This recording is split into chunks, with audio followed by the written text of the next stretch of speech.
I think it would be a mistake if we tried to do a story that was very serious. It's a game where you mess around and do crazy stuff.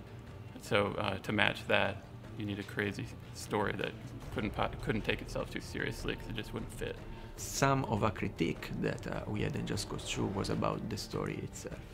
And we've been really attentive this time to give a depth to Rico for the player who wanted. So Rico arrives in Medici, which is the country that he grew up in. It's where he learned to parachute and to base jump and to swim and to do all the things that made him a reckless action hero.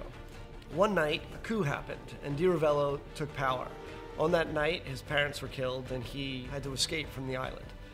In his escape, he met Sheldon, and he was kind of recruited into the agency. I think the biggest difference in terms of tone is that you're not working anymore for the agency, right? No, he is now that one-man army, a one-man revolutionary force.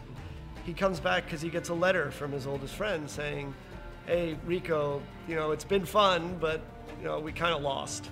And Mario knows what a great action hero Rico is, and suddenly the tides start turning, and people start joining the rebellion, allowing eventually the exiled leader who was pushed out those many years ago during the coup to come back and start rebuilding a democratic state. The first main character that you meet is a character named Mario, and he is in some ways a little bit of a comic relief character. Maybe he thinks he's a little bit more important to this rebel uprising than he actually is. We introduced Di Ravello as soon as possible, and we're trying to build basically a rivalry, almost a one-on-one rivalry with the player and Di Ravello throughout it. The story involves a super element that the evil dictator uses to build these super weapons. But he is still that omniscient supervillain off in the distance, intent on world power. And of course, the ultimate outcome is a confrontation with Di Ravello. The discovery of this Bavarium, which was sort of accidentally leaked to him from Dima, Rico's friend, the scientist, caused him to raise his goals even higher. Something that is highly destructive and magnetic. It's just an awesome material. The next level of uranium, if you will.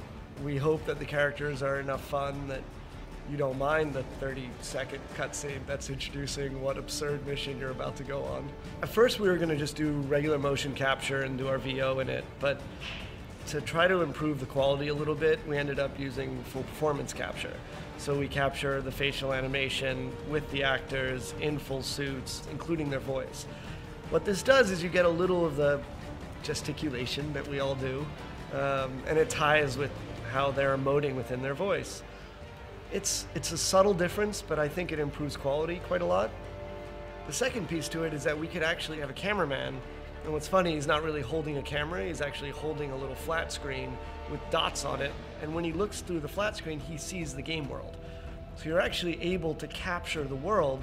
This really helped quite a lot in bringing life to our short cinematics. From the beginning, we know that, this is our mechanics, and we prototype them really early, so we kind of know exactly how they're going to work, so we can kind of be building missions around that. I would say from a gameplay perspective, our missions are excuses to let you try cool things and do cool things. And we've kept there the same philosophy, which is all over the place in the rest of the game, which means leave the player free to experiment and reach his goals the way he prefers. There's between 20 and 30 missions right now, and JC2 I think was like 6 missions or something, so it's a lot bigger than that. The challenges are, they can almost be thought of as mini missions, but with the big difference being that they're repeatable and they have leaderboards, so they're the kind of things that we encourage players to play again and again and try to get better and better scores in. A lot of times we'll put a challenge start that's right next to where the mission ends. Many of the missions involve rebels involved in combat that Rico is also involved in. Like for example, in the civilian settlements that you're liberating, you can, there's police stations in most of the towns. The idea is to cause havoc in the police station by blowing stuff up and wrecking everything. And rebels will start coming in to assist you. And they have fully fleshed AI involved in this faction versus faction combat, so you can, to some extent, leave them there and let them continue to take care of the police station while you're going to, say, rip down a statue or do whatever else you want to do in the town.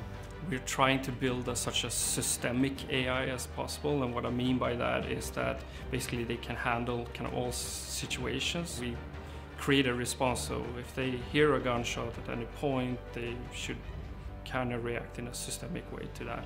So if they see military or the military sees them, they're gonna start fighting each other, and so it's having a balance so that should happen, but it shouldn't turn into like World War III inside of a town. You know, these people live in this world and they want this revolution to succeed. And it's not just about destroying everything and walking away. Because Rico has an attachment to this world, he wants to go further than just destroying, so that he doesn't leave it in just total fire and chaos at the end.